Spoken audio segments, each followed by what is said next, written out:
Are you called to the path of a priestess? How do you know? And what is a priestess? Join me in this video to hear my own personal journey on the path of a priestess and how I received a calling last year, and see if any of it sounds familiar to you and what you've experienced in your life. Hello, beautiful sister. I'm Cynthia. I'm a spiritual way shower, divine feminine embodiment mentor, and I am just embarking on the path of a sacred sound priestess.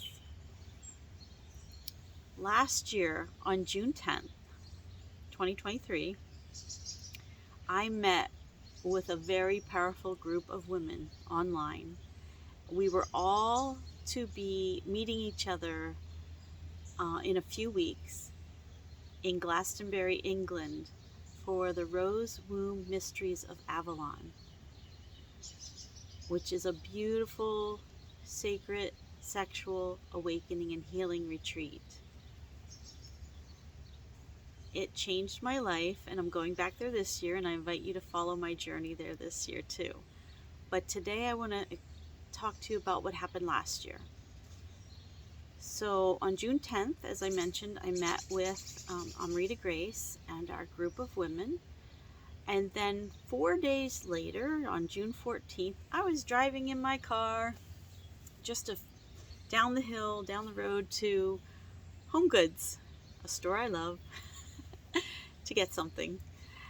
And on the way there, I was in the car and I started singing.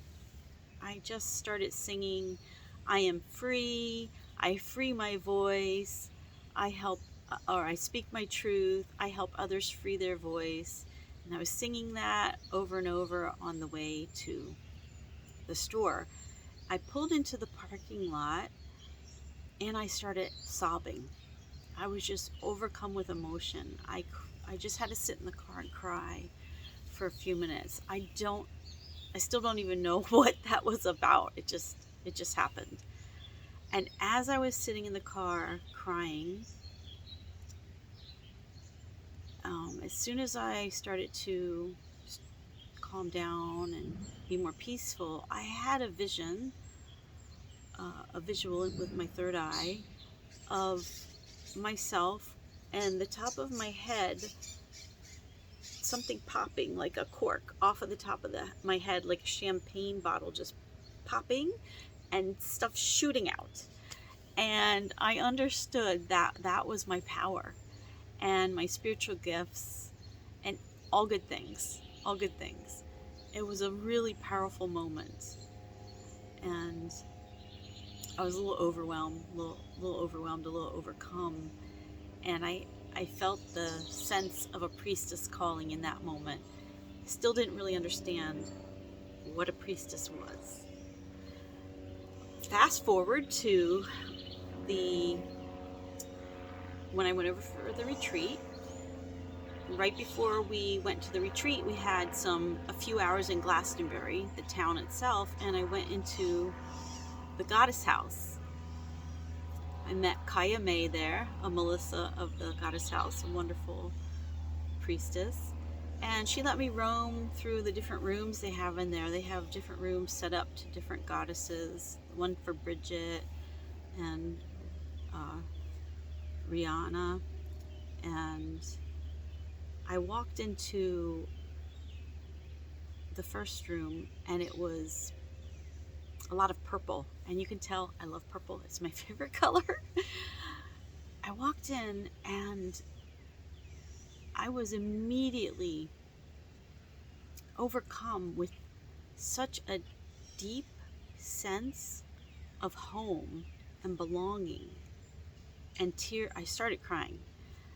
And I asked Kaya May, I said, do people often cry when they come in here? And she said, oh yes, that's why we have tissues. Well, this was the Lady of Avalon room. And in that moment, I also felt a strong calling to goddess and to the path of a priestess.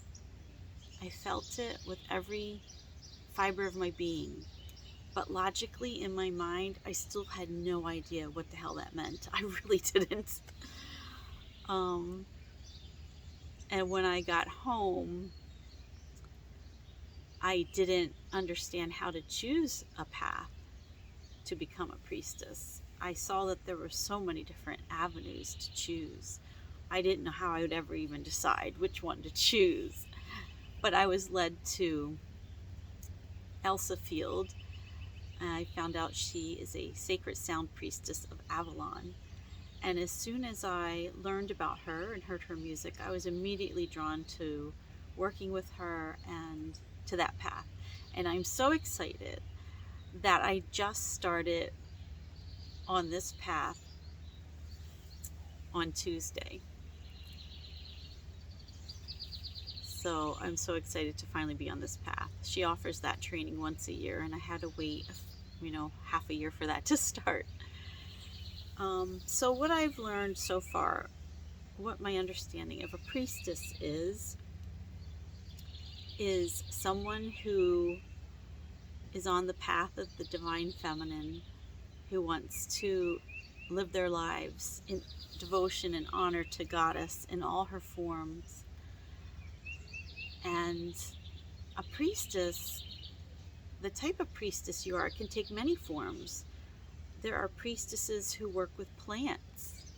I'm sure there's priestesses who work with animals. And everybody has their gifts. Everybody has their different gifts and ways of being in the world, and they're all beautiful and they're all needed. We can never have too many priestesses in this world. This is how we're going to heal Mother Earth and humanity, is by bringing back the divine feminine in ourselves, in our societies, in the world. So I want to encourage each of you to explore your gifts and explore the path of the divine feminine if it calls you.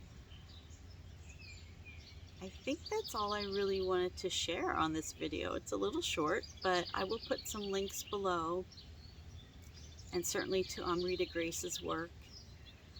And I would love to know in the comments below if you feel called to being a priestess and what your path is. I would love to know that. So may we all flourish, and I look forward to seeing you on the next video. Much love.